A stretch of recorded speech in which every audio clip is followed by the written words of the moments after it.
Bonsoir à tous, c'est encore avec beaucoup de joie que nous allons vivre des temps bénis et ensemble nous allons célébrer notre Dieu ce soir, nous allons l'adorer, nous allons le bénir pour sa bonté infinie, pour sa fidélité qui demeure à jamais. Amen. Célébrons Jésus, célébrons Jésus en l'honneur de son nom, le seul qui est digne de notre adoration. Il est le chemin, la vérité, la vie. La joie vient de lui, car tout est accompli. Jésus règne,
Jésus dans ma vie.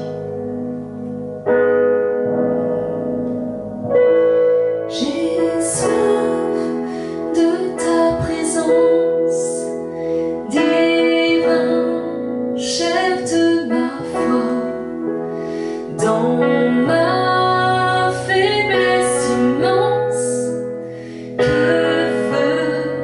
ferais-je sans toi? Chaque jour, à chaque heure, j'ai besoin de toi. Viens Jésus et demeure auprès de moi.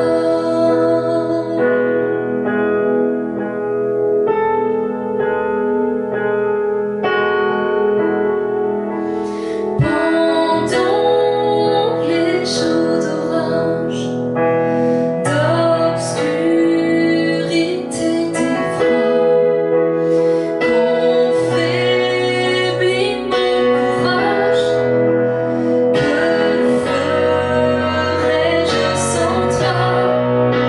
Chaque jour, à chaque heure, j'ai besoin de toi.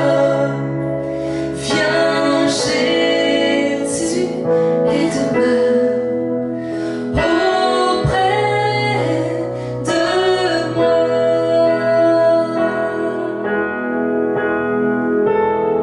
Alléluia Jésus, ta présence. Oh Jésus, ta présence, c'est la vie et la paix. La paix dans ma souffrance et la vie à jamais. Chaque jour, à chaque heure, j'ai besoin de toi. Viens Jésus et demeure auprès de moi. Chaque jour, à chaque heure, j'ai besoin de toi. Viens Jésus et demeure auprès de moi. Alléluia Jésus. Viens et demeure auprès de nous, Seigneur. Nous avons tellement besoin de toi dans nos vies. Bonsoir à toutes et à tous, ça y est, c'est mardi soir, on se retrouve pour notre méditation. Merci pour les chants qui nous ont portés et préparés à ces moments dans lesquels maintenant nous allons plonger dans la parole. Nous sommes sur une méditation qui nous amène de plus en plus loin dans notre relation avec Dieu et j'espère vraiment aujourd'hui pouvoir vous être en bénédiction au travers de la suite de cette méditation. On est vraiment sur une comparaison entre la relation à chaque fois dans un couple et la relation que nous allons pouvoir vivre avec Dieu. Il y a des limites, mais vous savez que Dieu lui-même a voulu prendre comme meilleure référence, meilleur modèle de la relation qu'il veut avec nous, celle du mari et de l'épouse. Donc on ne fait pas d'erreur lorsque on réfléchit, qu'on identifie aussi parfois les problématiques qu'on peut rencontrer dans le couple, parce que parfois on peut les rencontrer aussi dans notre relation d'amour avec Dieu. Et ça vaut la peine de se poser ces questions-là. Nous avons cheminé pas mal ensemble, j'espère que déjà cela a pu porter du fruit, vous encourager, vous remplir d'une passion renouvelée pour le Seigneur, afin que dans ces moments quand même éprouvants que nous vivons, nous puissions non pas décliner mais progresser dans notre relation avec Dieu. Je voudrais aujourd'hui conclure cette série de méditations en vous parlant de 3 ou peut-être 4 choses à accepter pour vivre une bonne relation avec Dieu. Je pense qu'au moment où un couple se forme, il y a, vous savez, cet état de coup de foudre, cette subjugation qui fait que l'un est capable de citer un seul, le moindre défaut chez l'autre. Je me souviens, moi, quand j'ai expliqué à quelqu'un que j'avais rencontré Viviane, qui est aujourd'hui ma femme, Un ami m'a dit « Ah, t'es amoureux, ça y est !» Bon, et avec un sourire, sans aucune pitié, il m'a regardé comme ça, et il m'a dit « Bon, allez, on est parti, alors cite-moi son plus gros défaut !» Et je me souviens où j'étais à cet instant-là. Et quand j'ai réfléchi, j'ai dit « Ben oui, je vais te citer, moi, son plus gros défaut. » Et j'ai réfléchi comme ça. Oh, j'ai bloqué, j'ai réfléchi. Je l'ai regardé, j'ai dit « Tu vas pas me croire, tu vas me dire oui, ça y est, et tout. » Mais elle n'a pas de défaut. Elle n'a pas de défaut. Non, elle a que des qualités. C'est incroyable. Vraiment, j'ai une chance folle. Elle est exceptionnelle. Elle n'a aucun défaut. Et nous vivons tous ce moment de subjugation. Et puis, après vient, pour tous les couples, le temps où, lorsqu'on vit plus ensemble, lorsque le temps passe, notamment après le mariage, où on se frotte plus l'un à l'autre, où on se côtoie plus, où les différences s'affichent aussi plus, avec les tensions qui peuvent parfois appeler des ajustements, eh bien, on prend conscience des réalités concrètes. Et à des moments, quand on voit plus concrètement les choses, que la notion de subjugation disparaît et qu'on redevient très très factuel dans notre relation l'un avec l'autre, il y a un moment où on se dit « Ah, alors là, ça, ok, ça passe, mais ça, il va falloir que tu changes. » Et il y a ce moment dans les jeunes couples où on veut que l'autre change. Et puis avec le temps, on s'aperçoit que c'est pas facile pour l'autre de changer sur certains points, sur certains oui, sur certains il le faut, sur d'autres ben, c'est un trait de caractère, c'est un trait de personnalité.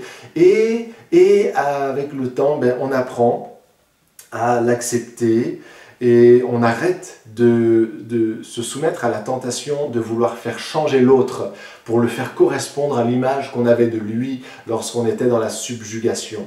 Parce qu'on était amoureux de l'autre, mais d'une image qu'on avait de l'autre. Maintenant, c'est l'autre, le vrai l'autre qu'il faut aimer. De la même façon, avec Dieu, parfois, on a une image de Dieu et on aime Dieu au travers d'une image. Et avec le temps, Dieu nous dit, ben, tu vois ce que je suis, eh bien, je voudrais que tu m'aimes non pas selon l'image que tu avais de moi, mais selon ce que je suis vraiment. Le véritable amour, c'est celui qui vient après. Ce n'est pas l'amour de subjugation hormonale ou chimique. Non, non, l'amour, le véritable amour, c'est l'amour qui vient après. Qui connaît les qualités et les défauts. Et qui sait que certaines choses ne changeront pas, mais qui aime quand même. C'est comme ça qu'un ami m'a dit, quelque temps en arrière, tu sais, un ami, c'est quelqu'un qu'on connaît, mais qu'on aime quand même. Sous-entendu, c'est quelqu'un qu'on connaît dans ses forces et ses faiblesses, ses qualités et ses défauts, mais qu'on aime quand même. Et je crois que dans un couple, eh bien, nous sommes appelés à être les meilleurs amis. Ma meilleure amie, toute catégorie confondue, ben, c'est mon épouse. Et c'est vrai réciproquement, et il faut que ça le soit, parce que dans l'amour conjugal, dans l'amour marital, il y a cette amitié. Et donc, en tant que meilleure amie de mon épouse, ben, c'est elle connaît tout à fait mes défauts, elle sait, mais elle m'aime quand même. C'est ma meilleure amie, je suis son meilleur ami, et ça c'est une grâce et un privilège quand même d'être aimé comme on est, malgré tous les changements qu'on voudrait pouvoir mettre en place. Alors il y a pour faire le parallèle maintenant avec notre relation avec Dieu, il y a des traits de caractère de Dieu auxquels on s'adapte très facilement. Dieu est parfait, Dieu est éternel, alors ben ça nous arrange évidemment, et il va pouvoir nous sécuriser pour l'éternité. Il est invariable, pas besoin tous les jours de se dire, bon, de quelle humeur est Dieu aujourd'hui? Il est toujours fidèle, toujours aimant, compatissant, il est juste, il est omniprésent. Etc., etc. Ça, c'est très facile à accepter. Mais il y a d'autres traits de sa perfection qui sont pour nous étranges et même contrariants parfois, qui nous font dire « Oh Seigneur, moi j'ai du mal avec ça ». Alors on ne le dit pas comme ça, mais ça peut quand même amener parfois des sortes de crises de foi entre nous et Dieu, des crises relationnelles entre nous et Dieu. Il n'est pas fâché avec nous, mais nous le sommes avec lui parce qu'il n'a pas fait comme on pensait, il nous a encore fait attendre ou je ne sais quoi d'autre, et nous allons en parler de manière concrète. Alors, trois conseils, trois choses à accepter pour vivre une bonne relation avec Dieu. La première chose que nous allons devoir accepter, c'est l'incompréhension. À des moments dans notre relation avec Dieu, puis dans plus d'un moment, nous allons passer par l'incompréhension. Et peut-être y êtes-vous vous-même aujourd'hui dans l'incompréhension. Et ce sentiment d'incompréhension vient brusquer notre nature logique et pragmatique. Les voies de Dieu sont au-dessus de nos voies. est souvent incompréhensible pour nous. Et si nous demandons à Dieu de nous conduire dans ses voies, puisque ses voies sont au-dessus de nos voies et incompréhensibles pour nous, en entrant dans ses voies, nous allons entrer aussi dans l'incompréhension. C'est comme ça, c'est obligatoire, c'est parce qu'il est Dieu, justement. Il y a beaucoup de pourquoi dans les psaumes de David. Il n'a pas tout compris, même a posteriori. Mais c'est pourquoi, vous pouvez le remarquer, c'est pourquoi côtoie un amour sincère et puissant. Alors il faut que nous arrivions à aimer Dieu comme, et je ne voudrais pas prendre l'image de jeunes amoureux qui sont tout feu tout flamme, mais je voudrais prendre l'image d'un papy et d'une mamie qui ont vécu toute leur vie ensemble puis qui sont encore tendrement amoureux. Et vous savez, le papy, il est capable d'aimer son épouse, et réciproquement, telle qu'elle est, ou tel qu'il est. Tandis que les enfants disent « Oh, maman, t'as encore fait ci » ou « Papa, t'as encore fait ça ». Les enfants devenus adultes qui ont maintenant peut-être 40 ans, 50 ans. « Oh, papa, maman, t'as encore fait ça ». Et pendant que le fils fait un reproche à sa mère, dans son rocking chair, dans son fauteuil ou je ne sais où, le papy sourit tendrement parce que c'est la mamie, c'est la femme qui l'aime, elle est comme ça. Et le défaut qui fait rager ceux qui sont plus jeunes, plus dans l'efficacité, plus dans des schémas de fonctionnement à eux, ce défaut qui fait rager les autres le fait sourire lui parce qu'il aime sa vieille épouse tendrement telle qu'elle est vraiment. Et ça, ce serait l'idéal que vous et moi, au lieu de chercher à changer Dieu et à le faire plier, nous puissions apprendre à l'aimer tendrement tel qu'il est vraiment. Même si d'autres chrétiens disent « Moi j'en ai marre, Dieu, il répond toujours au dernier moment, ça me fatigue et tout », vous allez sourire en disant « Mais c'est mon Dieu, il est ainsi, c'est vrai que Dieu pourrait être appelé le Dieu de la dernière minute, mais il est fidèle, tu peux compter dessus, c'est Dieu, c'est lui, il est ainsi ». Et vous allez l'aimer tendrement parce que vous aurez accepté de renoncer à le faire changer, comme de jeunes mariés peuvent chercher parfois à se faire changer l'un l'autre. Et oui, cette incompréhension qui revient régulièrement, elle est nécessaire parce que Dieu veut vivre avec nous une aventure de foi aussi dans l'amour. Or, pour marcher par la foi, on a besoin de ne pas savoir, de ne pas comprendre, de ne pas voir. Ah oui, je vois où on va, c'est plus la foi. Ah, je comprends ce qui va se passer, c'est plus la foi non plus.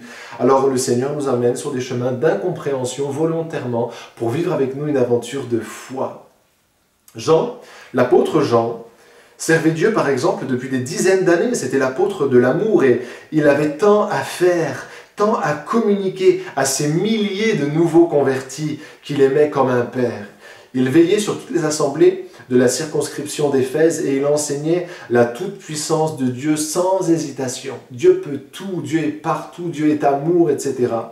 Mais voilà qu'un jour, une descente de police, si on peut appeler ça comme ça, a lieu dans sa maison. Il est mis aux arrêts, à peine jugé et envoyé à Patmos. Que fait-il là? Que se passe-t-il? Pourquoi lui? Et jusqu'à quand? Et quel sens ça peut bien avoir que je me retrouve sur une île perdue au milieu de la mer à casser des cailloux ou à regarder d'autres casser des cailloux à cause de mon grand âge? On parle de 93 à 97 ans pour Jean au moment où il est emmené sur Patmos. Et comment tout ça pourra-t-il bien faire avancer le plan de Dieu alors que je ne peux plus communiquer tout ce que j'ai à communiquer, moi, le dernier témoin de la vie de Christ? Je ne peux plus communiquer ce que j'ai vu de mes yeux parce que je suis en exil sur une île déserte. Comment? Mais ça fait longtemps, vous savez, à cet âge-là, que Jean a cessé de se poser ces questions-là. Les questions qui érodent la foi. Et il repasse les promesses de Dieu dans son cœur, j'en suis sûr. Les conditions de vie dans lesquelles il est sont terribles, mais sa foi ne sourcille pas. Là, le Dieu qu'il a mis à part par ces circonstances va finalement lui parler comme jamais. Et Jean écrira là, sur l'île de Patmos, le livre de l'Apocalypse. Mes frères et sœurs, les incompréhensions, nous en aurons, mais si nous sommes fidèles, si nous apprenons à aimer Dieu tel qu'il est, malgré ces incompréhensions qui reviennent régulièrement, eh bien nous allons être heureux avec lui. Nous ne pouvons pas faire dépendre notre relation avec Dieu de notre compréhension. Ce n'est pas notre cerveau qui peut régir notre relation avec Dieu. Sinon nous serons malheureux et nous passerons à côté de tous les projets qu'il a formés pour nous, parce que c'est lorsqu'on ne comprend pas qu'on peut se laisser guider par Dieu sur le chemin de la foi.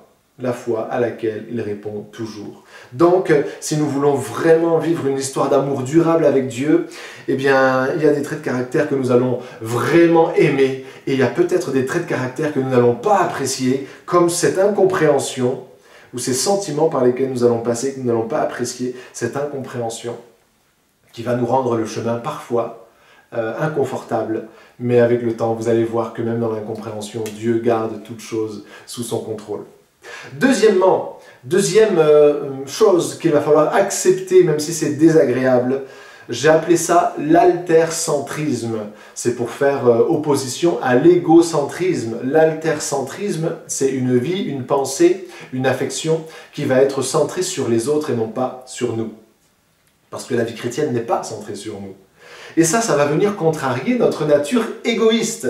Tout comme la notion tout à l'heure que nous avons évoquée d'incompréhension venait brusquer notre nature logique et pragmatique, eh bien l'altercentrisme, si vous me pardonnez donc ce néologisme, vient contrarier notre nature égoïste.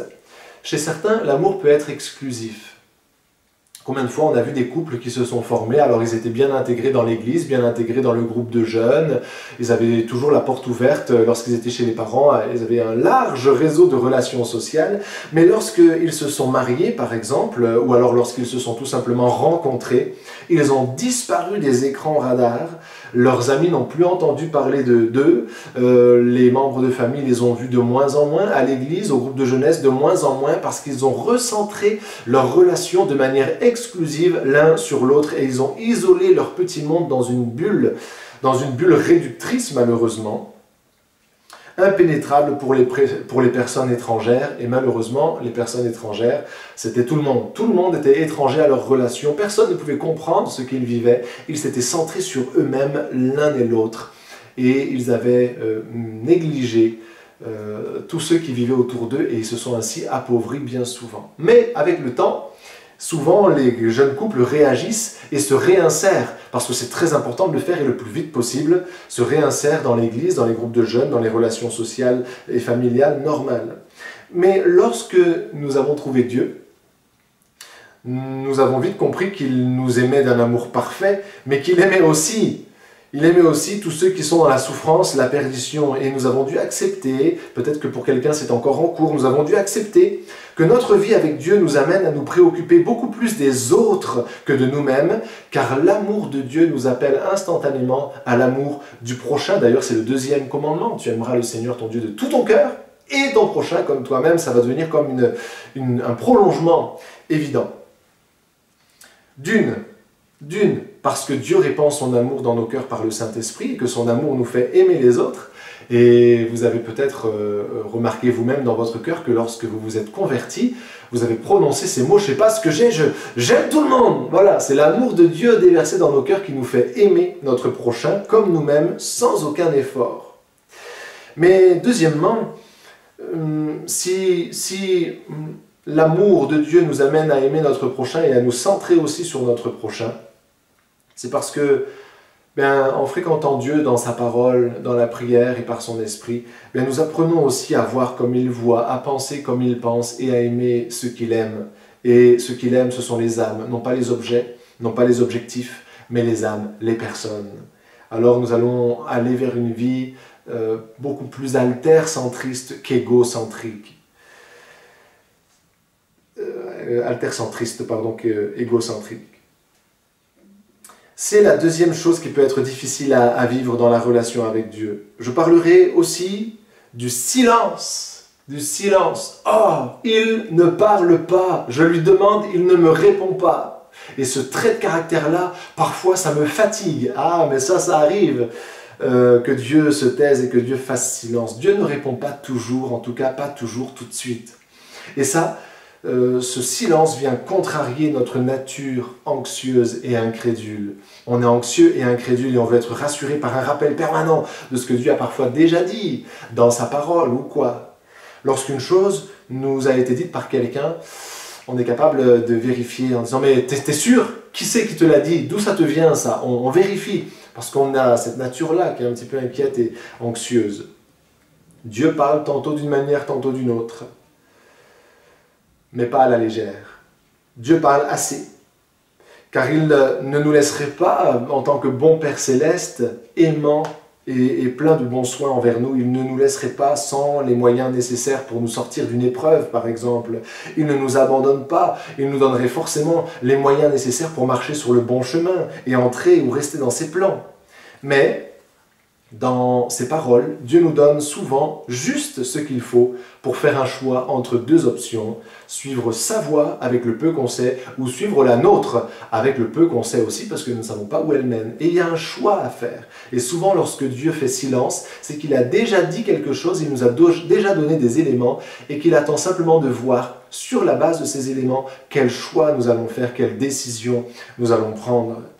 Et je vous dirais que vu les silences auxquels nous sommes confrontés, eh bien, il va nous falloir aimer Dieu comme ça, parce qu'il y a des moments où Dieu se tait. Dieu se tait dans une vie, parfois il parle puissamment. Et puis, tout d'un coup, après, il ne dit plus rien pendant une période prolongée.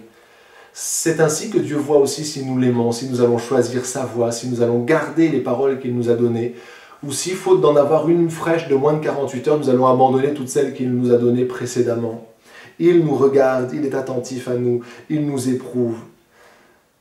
Ce n'est pas anormal de faire face au silence de Dieu, mais il faut apprendre à vivre avec une foi qui surmonte ces silences, sachant que, de par la parole, au minimum, Dieu a déjà parlé, et lorsqu'à un moment donné, il faudra vraiment une parole de Dieu, il sera là pour nous la donner. Mais voilà, il y a des silences de Dieu et il faut les accepter. Je termine quand même. Allez, c'est un petit bonus. Quatrième point, quatrième chose qu'il va nous falloir accepter si nous voulons vivre une relation heureuse avec Dieu, ce sont les surprises. Dieu utilise des personnes et des situations inattendues. On voudrait qu'il intervienne, il intervient, mais il n'intervient pas comme on avait prévu de le faire. Et là, il vient nous bousculer dans notre petit confort, dans notre esprit cartésien et limité. Il utilise des intermédiaires. Il est rare que Dieu en personne fasse le miracle devant nous, mais il fait arriver les choses par des personnes ou par des situations inattendues. Le seul intermédiaire entre Dieu et les hommes, c'est Jésus-Christ. Et dans la vie du croyant, c'est le Saint-Esprit qui prend ce qui est à Christ et qui nous l'annonce. Mais dans notre relation avec Dieu, nous devons bien admettre que Dieu parle très majoritairement par intermédiaire. Dieu parle par la Bible, l'intermédiaire de la Bible, par les circonstances, par le Saint-Esprit bien sûr, par les rêves, par la nature, par les personnes qui nous entourent, etc. Et je me rappelle d'un des témoignages que nous avons entendu dans la dernière série de baptême à Caen, de quelqu'un qui disait « Dieu, je voudrais que tu te révèles à moi ». Et qui disait « Ma prière a été exaucée, mais pas comme je l'attendais. En réalité, c'est au travers de vous, l'Église de Jésus-Christ, que j'ai pu voir Dieu. Je vois Dieu en vous. Et ça, c'est l'exaucement de ma prière. Au début, je voulais vraiment, je persistais dans ma demande. Je disais « Mais Dieu, parle-moi vraiment. Montre-toi à moi. » Mais j'ai compris que c'est en vous qu'il s'est manifesté. Et aujourd'hui, je me réjouis parce qu'il a exaucé ma prière. Effectivement, Dieu ne répond pas toujours à nos prières ou à nos attentes de la manière attendue. Mais il est fidèle. Alors oui, il nous fait des surprises, il nous surprend dans sa façon d'exaucer, de bénir. Mais ça aussi, il faut l'accepter parce que Dieu est Dieu et c'est ainsi qu'il faut l'aimer. Que le Seigneur vous bénisse. Nous finissons ainsi une série de messages dont le but était de nous permettre d'approfondir notre relation avec Dieu. J'espère que cela a porté son fruit, que cela vous encourage, vous bénit, vous permet aussi de poser des choses très pratiques dans votre vie afin de bâtir intentionnellement une belle relation d'amour avec Dieu. On se retrouve dans quelques instants pour notre moment de prière. Que le Seigneur vous bénisse encore. À très bientôt.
Amen.